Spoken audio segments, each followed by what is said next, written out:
Vamos a empezar con la parte de valvulopatía y empezamos con la valvulopatía que es más común, que es la valvulopatía mitral de tipo estenosis.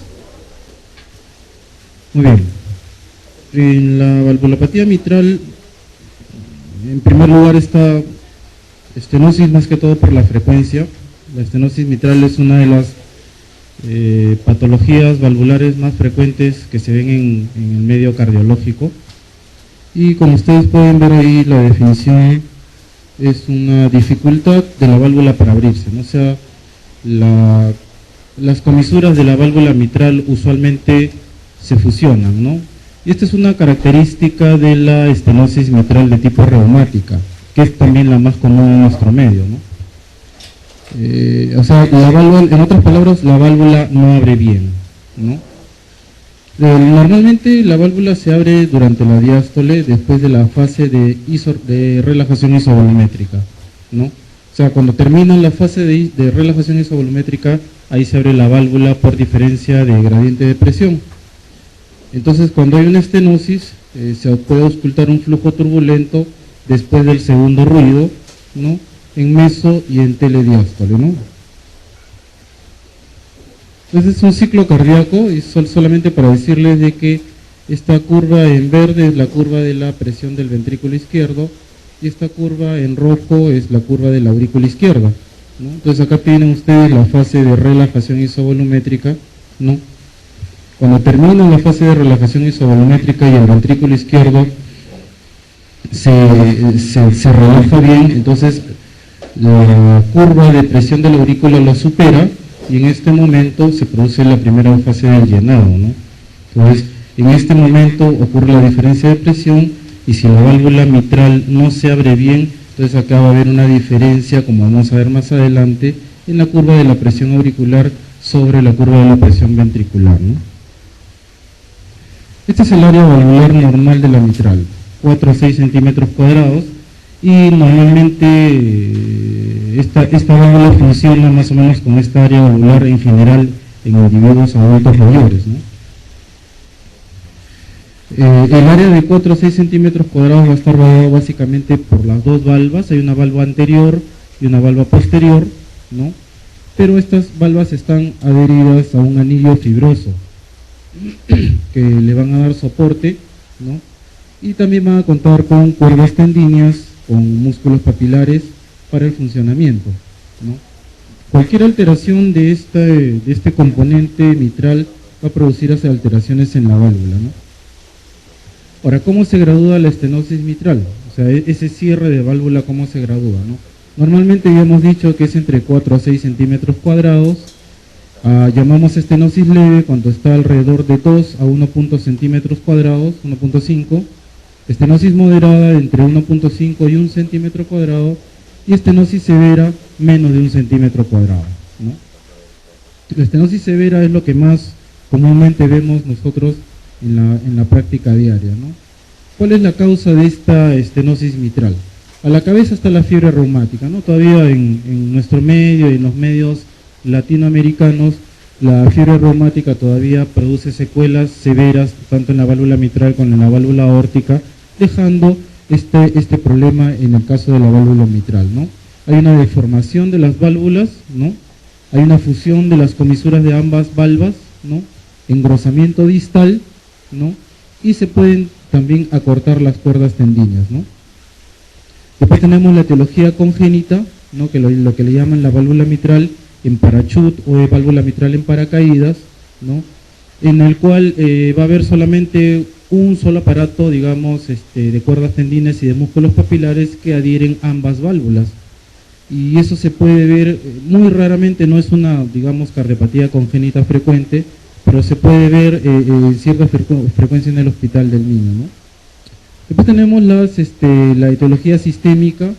El lupus eritematoso es una de las patologías que puede producir también alteraciones de la válvula mitral con fusión comisural, ¿no?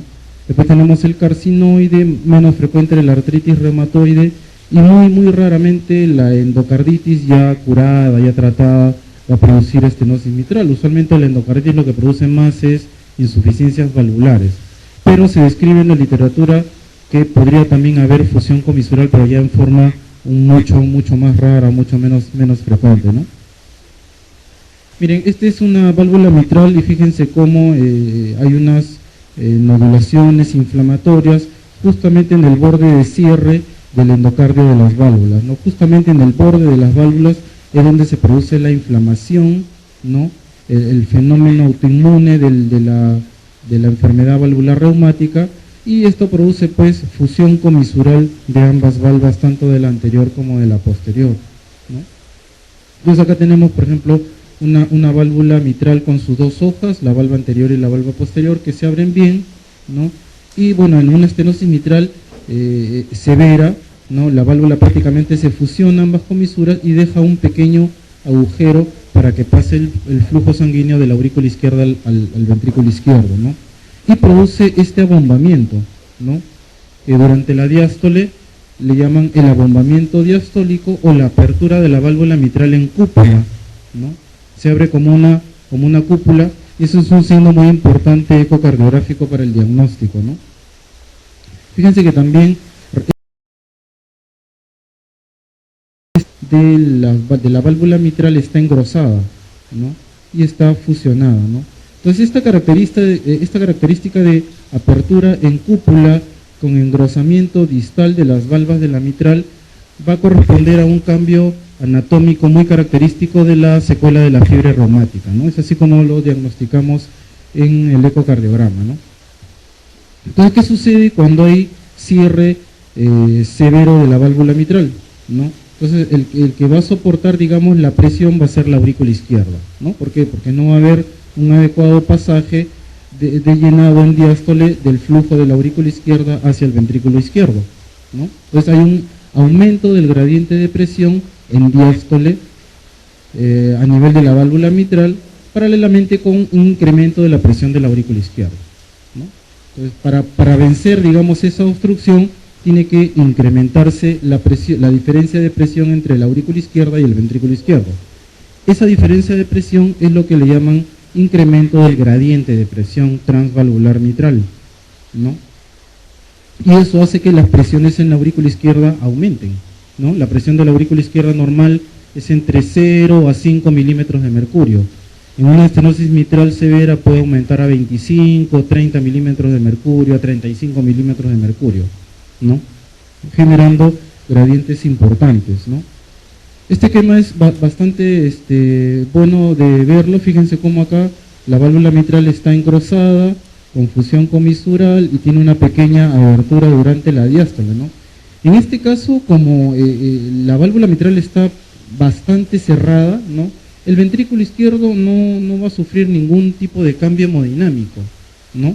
¿Por qué? Porque no está entrando mucho volumen de sangre acá, por lo tanto el ventrículo izquierdo no va a sufrir variaciones tanto de hipertrofia concéntrica o dilatación o hipertrofia excéntrica, no va a ser un ventrículo prácticamente normal o indemne, ¿no? El que sufre todas las consecuencias de la estenosis mitral es básicamente la aurícula izquierda, ¿no? Porque tiene que sufrir la presión, ¿no?, incrementada dada por esta obstrucción, ¿no?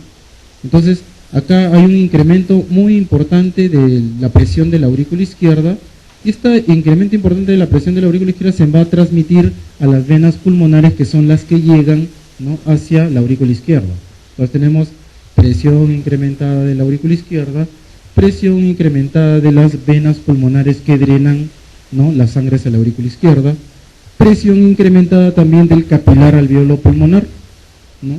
Entonces acá también hay una presión grande, y esto le llaman la presión hidrostática del capilar pulmonar, que está muy alta.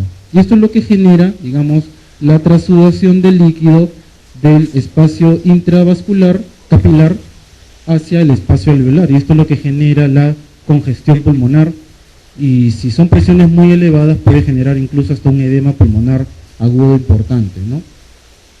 Entonces todo eso es lo que pasa, digamos, en el territorio izquierdo, ¿no? Pero fíjense que al aumentar pues la presión en las venas pulmonares y en el capilar pulmonar, también va a haber aumento de la presión a nivel de los vasos capilares de la arteria pulmonar, que ya corresponde al lado derecho del corazón, ¿no? Y esto va a censar, va a detectar que hay una presión incrementada del capilar pulmonar, y va a producirse una reacción ante esa presión incrementada. Entonces se va a producir un aumento de la resistencia de los vasos arteriales pulmonares, no como consecuencia de la presión incrementada de los capilares alveolo pulmonares, ¿no? Y esto es lo que va a generar hipertensión pulmonar, ¿no? Entonces, esto digamos que este incremento de la resistencia de los vasos pulmonares va a ser algo reactivo inicialmente al incremento de la presión del capilar pulmonar, ¿no? ¿Por qué? Porque después a la larga, con la cronicidad del proceso, este incremento de la presión pulmonar ya no va a ser solamente funcional, sino también va a ser anatómico. O sea que los vasos pulmonares van a empezar un fenómeno de remodelación, un fenómeno de hipertrofia de los vasos, de la pared de los vasos pulmonares, y el incremento de la resistencia pulmonar ya no va a ser solamente funcional, sino también va a ser anatómico. Y ahí la cosa ya va a ser un poco más severa, ¿no? A la par que se produce este incremento de la presión en la arteria pulmonar o hipertensión pulmonar, esto va a producir también incrementos, ¿no?, en el remodelado del ventrículo derecho, ¿no?, y el crecimiento de la aurícula derecha, ¿no? Entonces es una patología que inicialmente es del lado izquierdo del corazón, ¿no?, pero puede repercutir hasta el lado derecho del corazón. ¿Por qué? Porque la circulación pulmonar y la circulación sistémica son dos circuitos que se conectan en serie. Entonces lo que puede afectar en un lado puede repercutir en el lado derecho también, ¿no?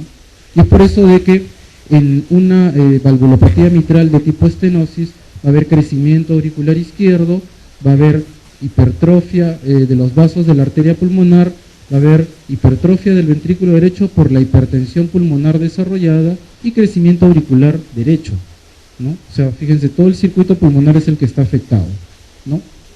Entonces, esto es lo que les decía, fíjense, esta es la presión del ventrículo izquierdo y esta es la presión de la aurícula izquierda.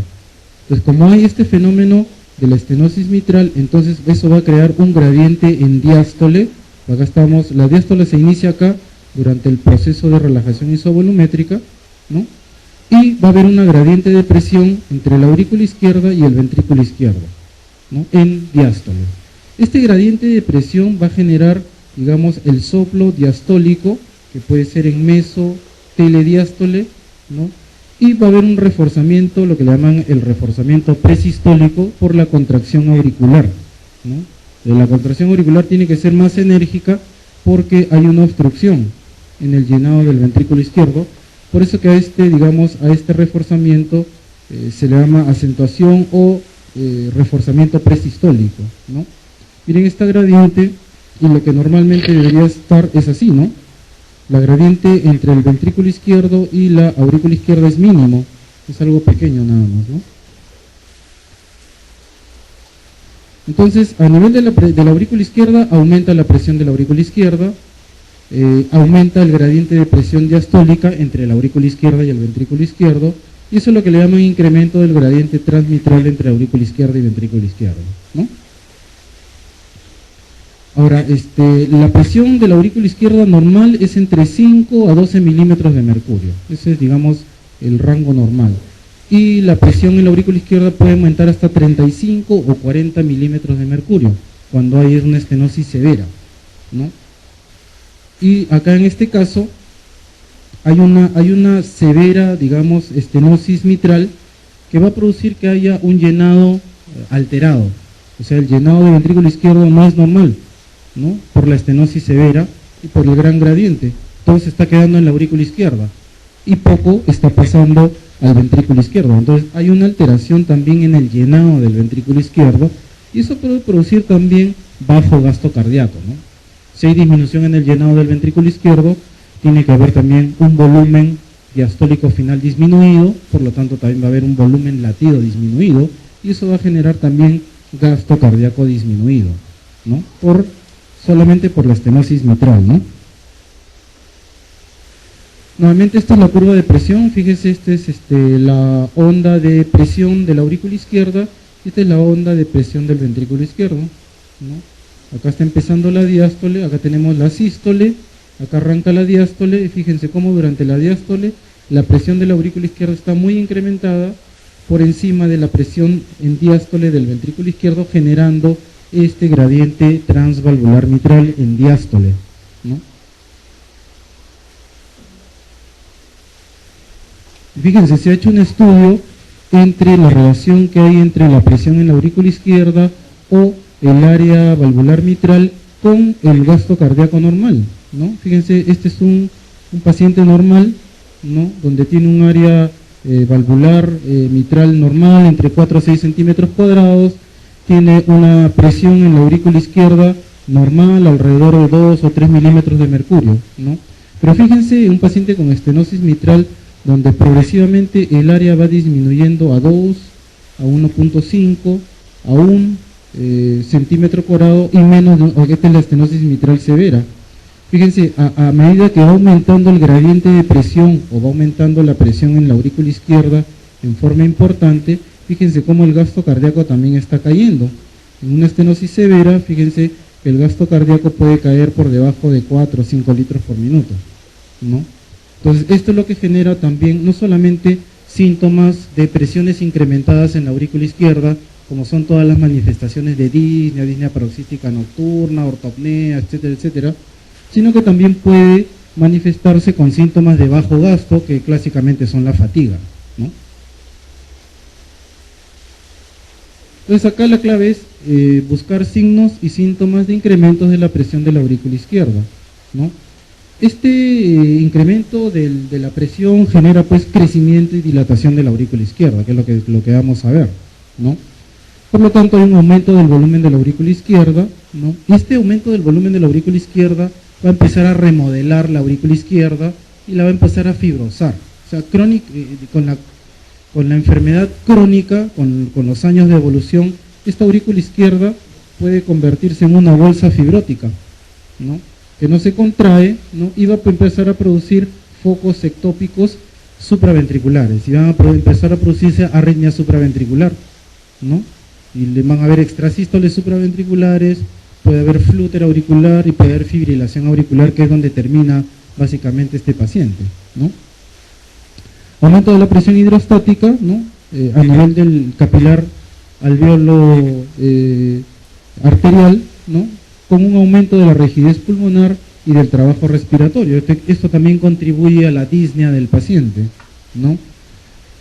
Va a haber por este incremento de la presión hidrostática pulmonar un edema intersticial primero y después puede llegar también al edema pulmonar, ¿no? O incremento de la presión de llenado. Y por otro lado, por el lado derecho, aumento de la resistencia vascular pulmonar, aumentando las presiones en la arteria pulmonar, en el ventrículo derecho y en la aurícula derecha, ¿no? O sea, todo el territorio pulmonar también se afecta y se afecta pues el lado derecho del corazón, ¿no? Entonces esta es una valvulopatía izquierda que puede degenerar en cambios y alteraciones del lado derecho del corazón por comunicación, ¿no? Entonces en la fisiopatología van a ver todos estos cambios que le llaman cambios retrógrados, porque todo, digamos, todas las presiones se transmiten hacia atrás y se compromete el lado derecho del corazón, ¿no? Entonces en la aurícula derecha, en la aurícula izquierda va a haber una sobrecarga de volumen, va a haber una sobrecarga de presión, va a haber transmisión retrógrado hacia el lecho capilar pulmonar, disminución de la distensibilidad, manifestación clínica de disnea, y cuando la presión en la aurícula izquierda es más de 35 milímetros de mercurio, el paciente puede llegar a un edema agudo de pulmón, ¿no? Y por el otro lado, el incremento de la presión venocapilar pulmonar va a producir hipertrofia de las arteriolas y capilares pulmonares. Esto es a nivel de arteria pulmonar, ¿no? Paralelamente va a haber aumento de la resistencia vascular pulmonar, la resistencia arterial pulmonar, y esto va a generar pues hipertensión pulmonar con todos los cambios derechos que pueden haber, ¿no? Entonces, todo esto genera la estenosis mitral. La consecuencia, digamos, grave de la estenosis mitral es la hipertensión pulmonar, ¿no? Y hay afectación de los vasos pulmonares, ¿no? Por ese circuito alterado de incremento de las presiones del capilar pulmonar, de las arterias pulmonares y de la aurícula derecha, y del ventrículo derecho también, ¿no? Entonces hay una sobrecarga de presión sistólica del ventrículo derecho. Cuando hay una sobrecarga de presión sistólica del ventrículo derecho, se va a producir hipertrofia del ventrículo derecho, ¿no? Después va a haber dilatación del anillo tricuspidio. Como hay una remodelación del ventrículo derecho, entonces empieza a dilatar, y al dilatarse el ventrículo derecho, produce dilatación del anillo tricuspidio, ¿no? Y el anillo tricuspidio va a producir insuficiencia tricuspidia, ¿no? Pero esta insuficiencia tricuspidia no es por una alteración anatómica de la válvula, sino es por alteración funcional. Solamente se dilata el anillo tricuspidio y eso hace que las valvas no coapten. Las válvulas están normales, pero el anillo está dilatado, por eso es que no hay cierre adecuado y se produce una insuficiencia tricuspidia funcional, ¿no? Eso le llaman cuando la estenosis mitral ya está tricuspidizada o tricuspidización de la estenosis mitral, ¿no? También puede haber, como consecuencia de ello, dilatación del anillo pulmonar y puede haber una insuficiencia de la válvula pulmonar con un soplo diastólico pulmonar de Graham-Still, ¿no? Fíjense cómo se afecta el lado derecho del corazón con solamente la estenosis mitral, ¿no? Ahora, esta tricuspidización consiste no solamente pues en la insuficiencia tricuspidia, sino también la transmisión de la alta presión que hay en el lado derecho del corazón hacia las venas sistémicas, produciendo hipertensión portal, produciendo incrementos en la presión de la vena cava inferior, va a haber compromiso de la función hepática, edema de mucosa intestinal, mala absorción, caquexia del paciente, hipoperfusión tisular, falla hepática, puede haber incluso una cirrosis cardíaca y el paciente también puede estar ictérico, ¿no? Todo solamente por el compromiso, digamos, de la válvula tricúspide por la estenosis mitral, ¿no? Obviamente esto se ve en ya estadios finales de una estenosis mitral, eso no se ve al comienzo, ¿no? Eso se ve cuando el paciente ya está severamente comprometido, con una hipertensión pulmonar muy severa, casi sistémica, ¿no? Y ya con compromiso pues de vena cava inferior, dilatación y aumento de las presiones venosas sistémicas que al final terminan el paciente con una cirrosis cardíaca, ¿no? Bueno, las manifestaciones clínicas son todas las formas de disnea, ¿no? Porque es una patología ya que produce congestión a nivel del segmento alveolo arterial, ¿no? Entonces se produce disnea de esfuerzo progresiva, puede haber ortopnea, tos seca, tos nocturna, disnea paroxística nocturna, ¿no? Van a haber también palpitaciones, ¿no? Si es que el paciente tiene mucha arritmia supraventricular o si es que tiene fibrilación auricular o flujo auricular, va a tener mucha palpitación, cansancio como manifestación de bajo gasto cardíaco, ¿no? Bronquitis a repetición, puede haber hemoptisis por ruptura de vasos bronquiales, ¿no? Como hay una tremenda presión en los vasos arteriales pulmonares, ¿no? Se pueden dilatar también las venas bronquiales, se pueden romper hacia vías respiratorias y puede producirse hemoptisis, que es clásico también de la estenosis mitral. Por la hepatomegalia va a haber dolor hepático, hepatomegalia dolorosa, ¿no? Y si es que el paciente está en fibrilación auricular, tiene también alternativa de ser embolia sistémica, ¿no? Esta es una de las patologías que producen embolia en forma más frecuente, ¿no? Se dice que cuando un paciente con estenosis mitral fibrila o tiene fibrilación auricular, tiene 17 veces más posibilidades de hacer una embolia pulmonar que un paciente que no tiene enfermedad valvular, ¿no? O sea, la valvulopatía mitral, la secuela reumática, cuando empieza a fibrilar, tiene muy alta probabilidad de hacer embolia sistémica. Por eso que un paciente con fibrilación auricular y que tiene estenosis mitral como secuela de una fiebre reumática debe estar anticoagulado, tiene que estar anticoagulado sí o sí, ¿no? Nosotros vemos mucho en emergencia cómo llegan pacientes jóvenes con fibrilación auricular y con estenosis mitral y que están haciendo DCB embólicos, ¿no? Con hemiplegias, con severas secuelas neurológicas, ¿no? Entonces esto es muy importante tenerlo en mente, ¿no? Y bueno, en forma menos frecuente también se podría presentar un poco de angina de pecho, especialmente en los pacientes que tienen bajo gasto cardíaco, ¿no? Pero no es muy frecuente, digamos, la historia de angina de pecho en una estenosis mitral, pero teóricamente se menciona en los libros de texto, ¿no? Otros síntomas que pueden presentar, ya más que todo de tipo mecánico por el gran crecimiento de la aurícula izquierda, es los síntomas por compresión, ¿no? Se puede haber compresión del nervio laringeo recurrente, entonces el paciente puede manifestar disfonía, ¿no? O voz bitonal, ¿no? Eso le llaman el signo de Ortner, ¿no? Puede haber también disfagia a los alimentos, a los sólidos, a los líquidos, ¿no? Que a veces el paciente es estudiado como si tuviera un tumor esofágico, un tumor pilórico, ¿no?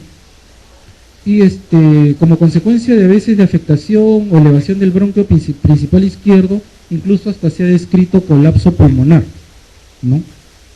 Pero eso sí es ya mucho más raro, ¿no? Bueno, el paciente puede tener un flash malar, puede haber cianosis periférica por hipoperfusión periférica, por bajo gasto, ¿no?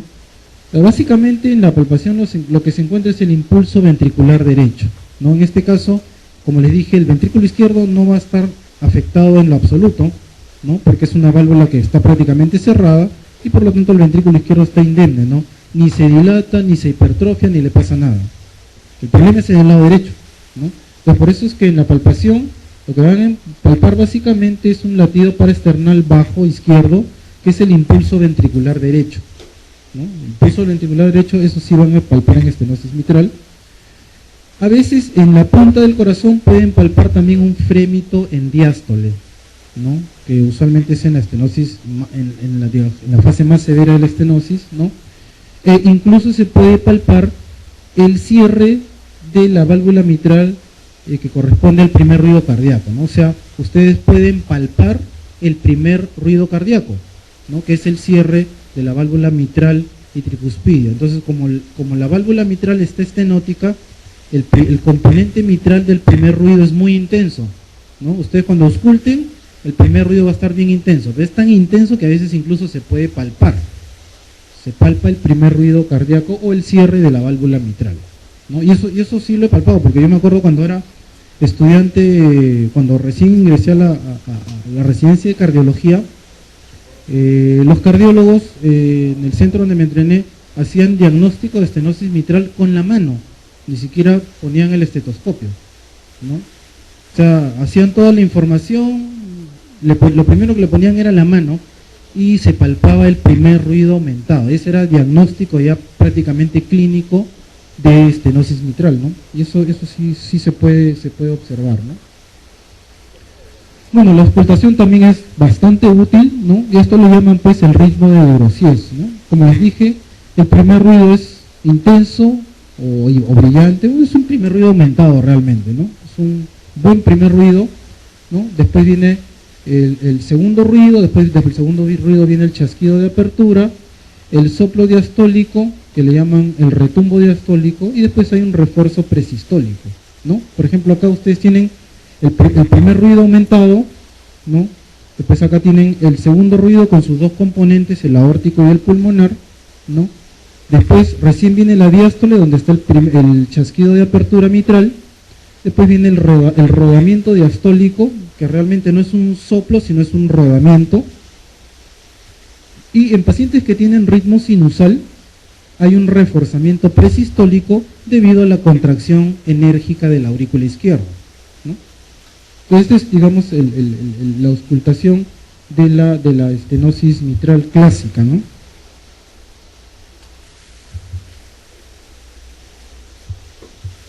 Otra cosa que se puede encontrar especialmente en los pacientes que tienen estenosis mitral, además tienen hipertensión pulmonar importante, pueden palpar un segundo ruido en el foco pulmonar, ¿no? A veces hay un segundo ruido intenso que también se puede palpar en el foco pulmonar, o ustedes también se puede auscultar el segundo ruido, o a veces se puede palpar como una dilatación del tronco de la arteria pulmonar, ¿no?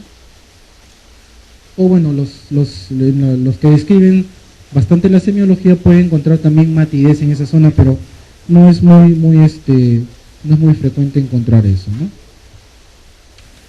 En el electrocardiograma puede encontrar dos cosas. Una es que el paciente esté en ritmo sinusal, o puede encontrar fibrilación auricular, ¿no? ¿Qué encuentran en el electrocardiograma? Usualmente lo que van a encontrar pues es el crecimiento auricular izquierdo, ¿no? Hay dos signos importantes. Uno es el incremento en el tiempo de la activación de las aurículas, ¿no? traducido como onda P, ¿no? O sea, es una onda P ancha, ¿no? Y ustedes la van a encontrar así mellada, ¿no? Está ancha y está mellada, a esto le llaman P mitral, ¿no? Usualmente la P mitral se ve usualmente en derivación de D2, ¿no? Digamos que esa es la más frecuente que se ve, pero ustedes lo pueden encontrar en cualquier derivación en la que mejor la vean, ¿no? Pero generalmente se ve mejor en D2, ¿no? Onda P ancha, mellada, llamada también onda P mitral, ¿no? Y más bien a nivel de la derivación B1 van a encontrar una onda P de doble voltaje, pero con el voltaje, digamos, negativo, digamos, con más profundidad, ¿no? Esta fase, digamos, la fase negativa de la onda P en B1 va a ser mucho más negativa, ¿no? Como manifestación de crecimiento auricular izquierdo, ¿no?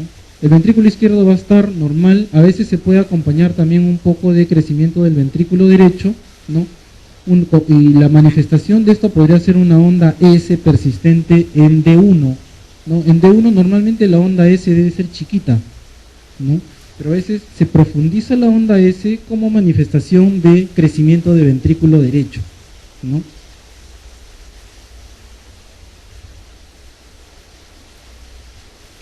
Fíjense la placa de tórax, ¿no? El ventrículo izquierdo va a estar normal, ¿no?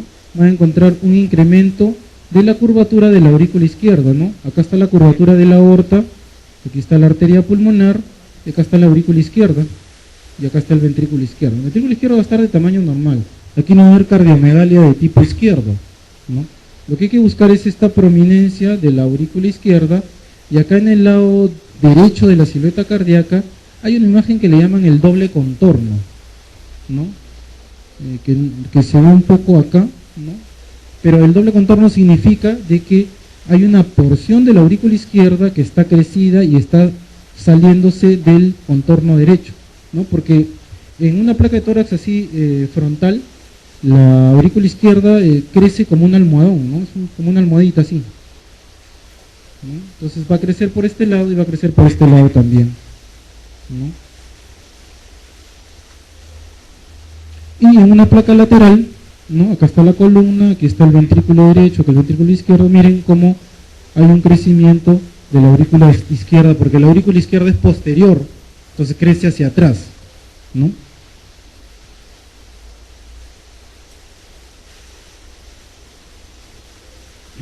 A veces la estenosis mitral se puede acompañar de una severa hipertensión pulmonar, ¿no? También es bastante frecuente ver eso. Entonces acá ustedes van a ver cómo el eje por la hipertrofia del ventrículo derecho se va hacia la derecha, ¿no?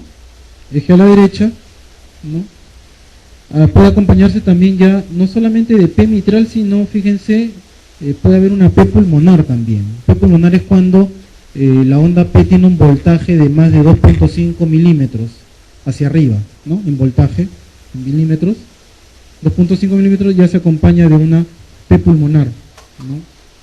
Entonces ustedes pueden encontrar, fíjense, en D2 una P pulmonar y miren en B1 la prominencia negativa del crecimiento auricular izquierdo. Entonces acá ustedes tienen crecimiento auricular izquierdo y acá tienen crecimiento auricular derecho, ¿no?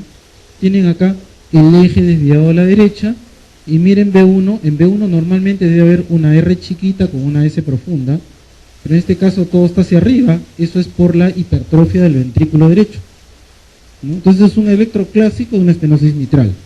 Crecimiento biauricular, crecimiento auricular izquierdo, crecimiento auricular derecho, hipertrofia del ventrículo derecho, eje desviado hacia la derecha, ¿no? Incluso puede haber signos de sobrecarga de presión del ventrículo derecho manifestados por esta onda S con una onda T negativa en B1, B2 y B3, ¿no? Y como manifestación de hipertrofia del ventrículo derecho, persistencia de las ondas S en B6, ¿no? Entonces todos estos datos más la clínica del paciente pues va a ser de que ustedes puedan diagnosticar una estenosis mitral, ¿no? Que es un patrón clásico que no deben olvidar de una estenosis mitral. Nuevamente acá, una estenosis mitral severa con hipertensión pulmonar, fíjense el electrocardiograma, aquí hay P mitral, ¿no? Y fíjense la hipertrofia del ventrículo derecho en B1, ¿no? Estas son las precordiales de B1 a B6, y miren cómo En B1 y en B2 la onda R debe ser chiquita con una onda S profunda. Pero acá está una predominante onda R prácticamente en B1 y B2 con cambios en el ST en relación a sobrecarga de presión, hipertrofia del ventrículo derecho, ¿no?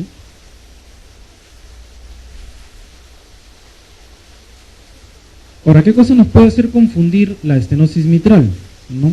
Puede hacernos confundir con un mixoma auricular izquierdo. Un mixoma auricular izquierdo nos puede dar una semiología muy igualita a la estenosis mitral reumática, ¿no? El mixoma es un tumor que crece en la aurícula izquierda, ¿no? Se aloja, digamos, tiene su pedículo en el septum interauricular, ¿no? Y la tumoración se aloja en toda la aurícula izquierda, produciendo obstrucción a nivel de la válvula mitral, ¿no?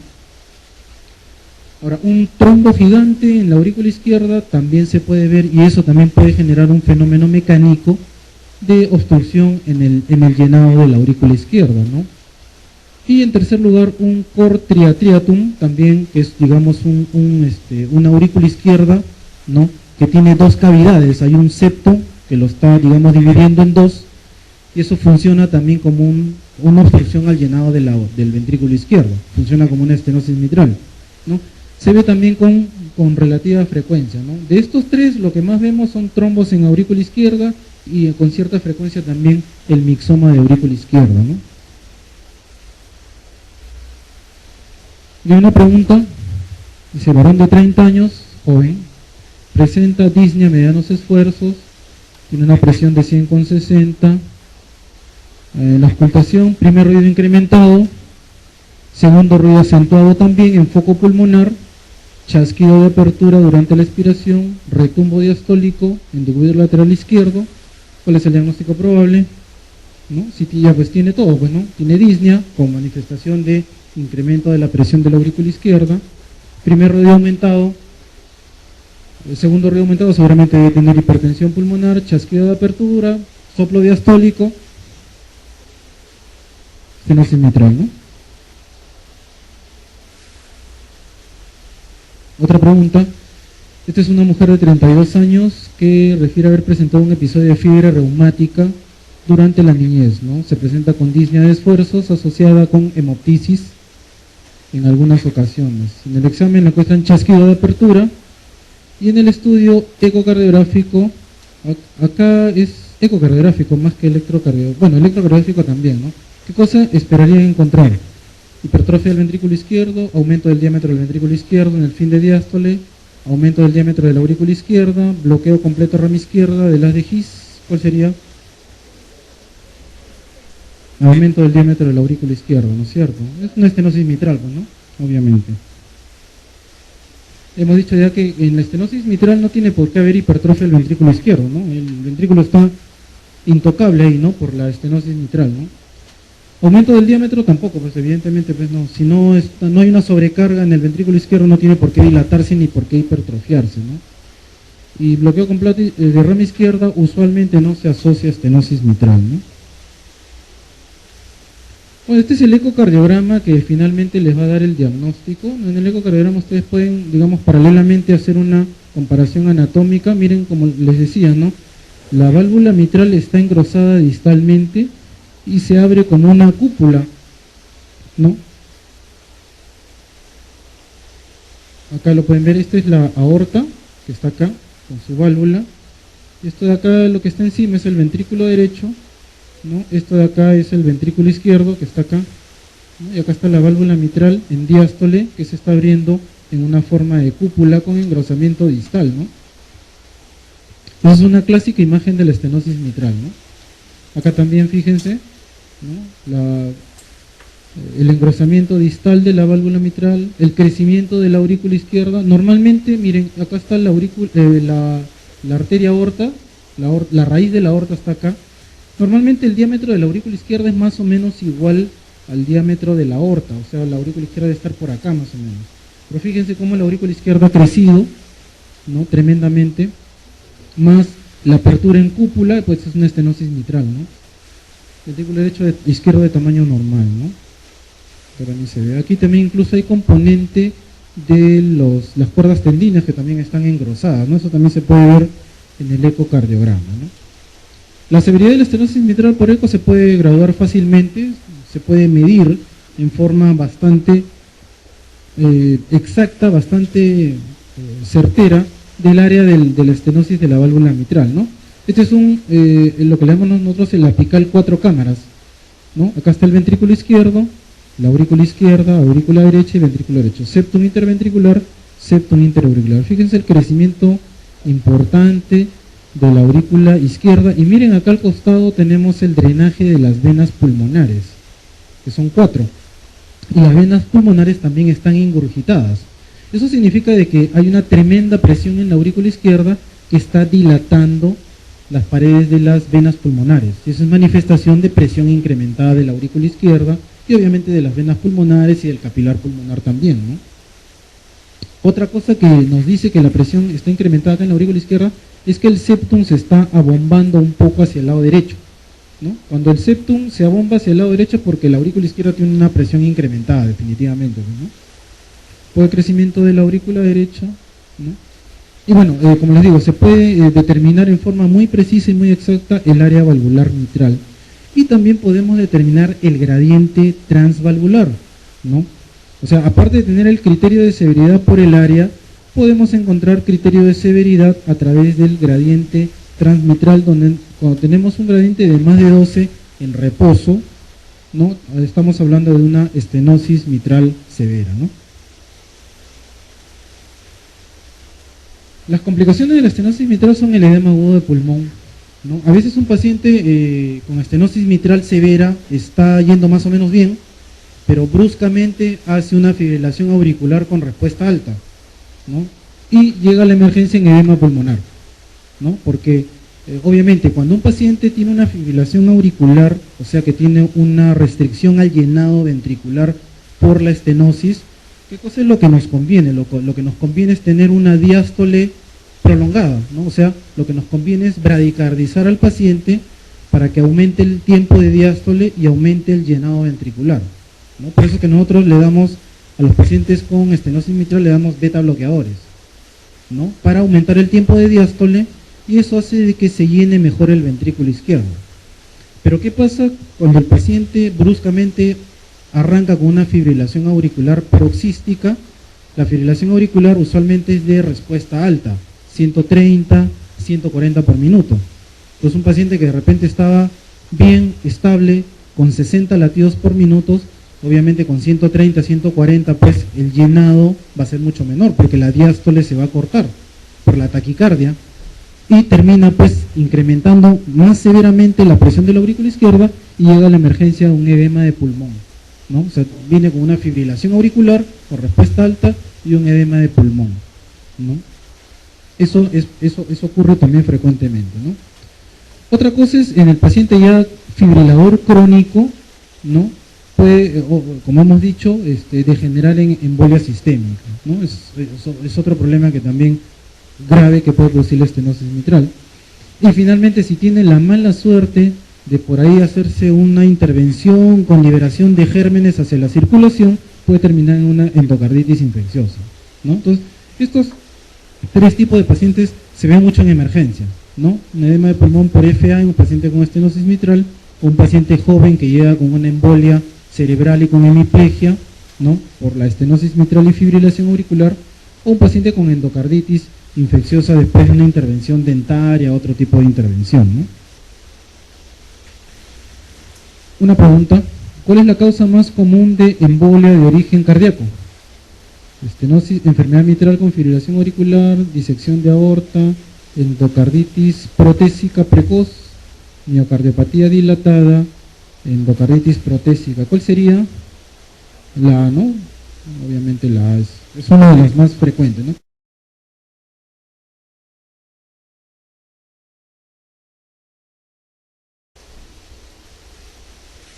Bueno, una pregunta más.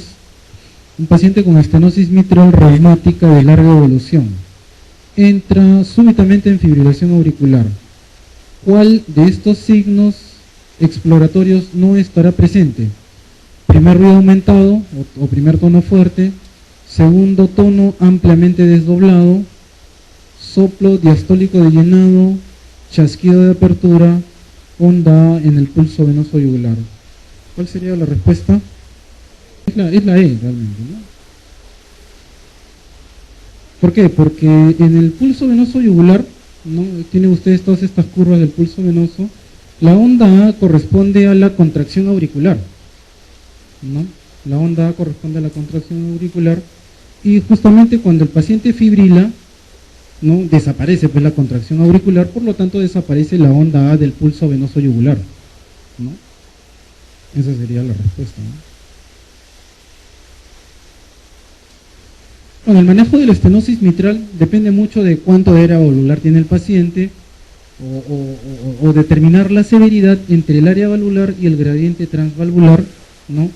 Depende también del gasto cardíaco, de la función ventricular que tiene el paciente y el grado de hipertensión pulmonar, ¿no? Indicaciones de cirugía para la estenosis mitral severa.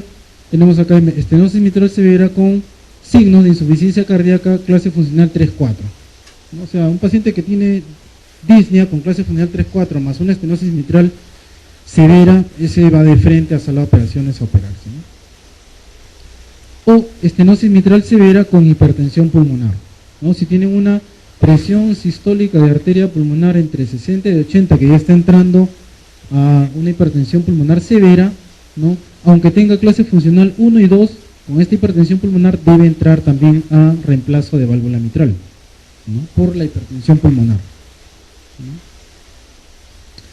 En los pocos sintomáticos o asintomáticos que presentan hipertensión pulmonar severa o insuficiencia cardíaca derecha también deberían entrar, ¿no? Hay un grupo de pacientes que tienen estenosis mitral severa con área valvular menor de 1, ¿no? Y están asintomáticos o poco sintomáticos. Hay algunos pacientes que están así, pero que ya tienen hipertensión pulmonar severa. Estos pacientes, así estén asintomáticos o estén oligosintomáticos, deben entrar a cirugía también por la hipertensión pulmonar severa, ¿no? En relación al tratamiento médico, obviamente dieta hiposódica, tratar de no hacer mucho ejercicio físico para evitar la taquicardia, ¿no? Ante cualquier intervención, especialmente las intervenciones dentarias, debe recibir profilaxis antibiótica, ¿no? Antes de cualquier extracción dentaria, remoción de alguna pieza dentaria, ¿no? En el caso de que esté el paciente en fibrilación auricular digital, también es una buena alternativa. En caso de que no esté en fibrilación y esté en ritmo sinusal, beta bloqueadores para disminuir la frecuencia cardíaca y aumentar el tiempo de diástole. Los diuréticos en caso de congestión pulmonar, ¿no? Paciente que tiene disnea y está con ingurgitación y está con hepatomegalia y está con edemas debe recibir diuréticos, ¿no? Y si el paciente está en fibrilación auricular, sea fibrilación auricular crónica, sea fibrilación auricular paroxística, debe recibir anticoagulación oral con warfarina, ¿no? Para evitar el fenómeno tromboembólico. Bueno, ahora hay muchas modalidades de tratamiento de la válvula mitral, ahora no todo es cirugía, ¿no? De reemplazo, ahora se está haciendo técnicas con balón, a través de un balón que se realiza ante un cateterismo cardíaco, ¿no? Y se puede hacer una apertura de la estenosis mitral con método de catéter o un método de balón, ¿no? En la actualidad se trata tratando solamente de hacer comisurotomía mitral, o sea, lo mejor que ustedes pueden brindarle al paciente con una estenosis mitral sola, o sea, no estamos hablando de doble lesión, estamos hablando de una estenosis mitral severa pura, es tratar de preservar la válvula, ¿no? O sea, ahora antes se reemplazaba mucho la válvula mitral, pero ahora se trata de preservar si es que obviamente es adecuada, ¿no? Lo único que se hace es abrir las comisuras, ¿no? Y preservar la válvula mitral, ¿no? Pero si la válvula mitral pues no tiene características, digamos, para hacer una plastía, ¿no? O sea, es una válvula mitral pues muy deteriorada, muy fibrosada, muy retraída, con mucha fusión comisural y con mucho calcio en las válvulas, entonces ese paciente sí entra pues a reemplazo de válvula mitral, pues o sea, no se puede preservar esa válvula, no se puede hacer plastía, y por lo tanto ya tendría que entrar a un reemplazo, ¿no? La determinación de qué paciente entra a reemplazo y qué paciente entra solamente a valvuloplastía se puede determinar fácilmente por ecocardiograma, ¿no? Hay un score de valoración de la válvula mitral en el cual uno mide la flexibilidad de la válvula mitral, mide la presencia de calcio, mide la presencia de engrosamiento distal, ¿no? Y mide el compromiso del aparato subvalvular, tanto de la función comisural, fibrosis de las cuerdas tendíneas, etcétera, etcétera, ¿no? Entonces, con ese score, uno le dice al cirujano, bueno, este paciente sí tiene altas posibilidades de estar bien con una valvuloplastía mitral solamente, o a este paciente hay que reemplazarle la válvula mitral porque está muy deteriorada, ¿no? Muy bien. Esto es con relación a la estenosis mitral, ¿no?